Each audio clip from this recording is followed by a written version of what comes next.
Ladies, today is the Sabbath day. Remember in Genesis, the Father sanctified the seventh day and hallowed it? That never went away.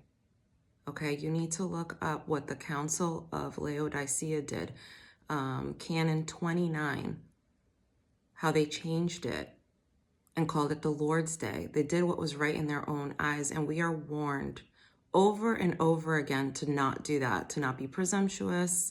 Deuteronomy 12 says don't add or take away from what he's told you to do. And that's the Holy Covenant written at Horeb in Exodus 20 and Deuteronomy 5. If you break one of his commandments, you break them all. The book of James tells you that. The Sabbath is Saturday, dawn to dawn.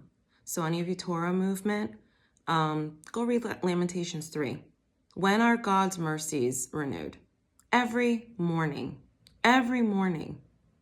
His mercies are new, where you can repent and do things his way, not your way. So I want to get into the scriptures, some of them on the Sabbath, for the sheep that have ears to hear. All right, so before I read this verse, I just wanted to say that in Exodus 19, God says if you obey his voice and keep his covenant, which is the 10 commandments, because he gives them in Exodus 20, you will be a peculiar treasure unto him. Okay, you'll be a set apart people, a holy nation. Okay, you want to become his. And that's what 1 Peter 2 is actually quoting when he says about being a peculiar treasure and being his people, set apart, a royal priesthood, so that's what he's talking about. Even Peter knew that. In the New Testament, that is what they're teaching, is to keep the 10 commandments. So Exodus 31, verse 13, speak thou also unto the children of Israel, saying, verily, my Sabbaths you shall keep, for it is a sign between me and you throughout your generations, that you may know that I am the Lord that does sanctify you. You shall keep the Sabbath, therefore, for it is holy unto you. Everyone that defiles it shall surely be put to death, for whosoever does any work therein, that soul shall be cut off from among his people. And he starts saying how to keep it. 6 days you'll work, and you don't make other people work. So basically, in simple man's terms, it's you're not going to buy or sell. You're not going to go shopping. You're not going to go out to eat. And you're not going to work on that day. If you're new and you do work, pray to Abba to make a way for you.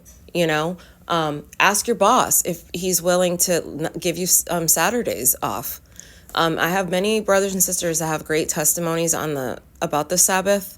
They were in the same predicament, and God made a way for them. Because if you really want to obey him, because that's what he wants no one to perish, okay? He wants us all to become his people. He's going to make a way for you. You got to trust and believe. But did you give it to him? Did you talk to him about it? Where's your faith? Where's your trust? Okay, sign. That means a mark. So everyone's so focused on the Antichrist and the mark and this of the mark of the beast. But right here, simply, if you do this, you have the mark of God, okay? Another thing is, he says, so that I may sanctify you.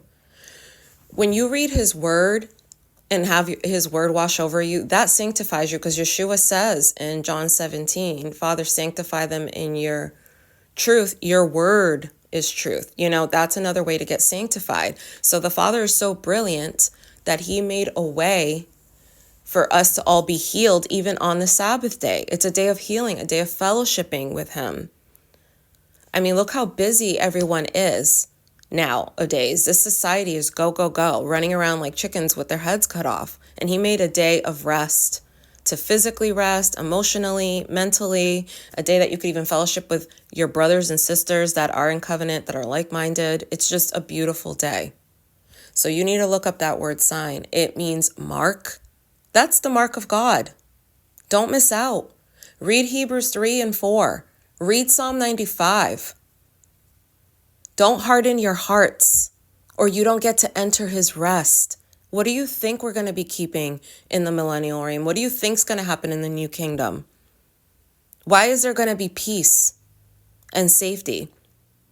because it'll be written definitely on our hearts and mind, everyone.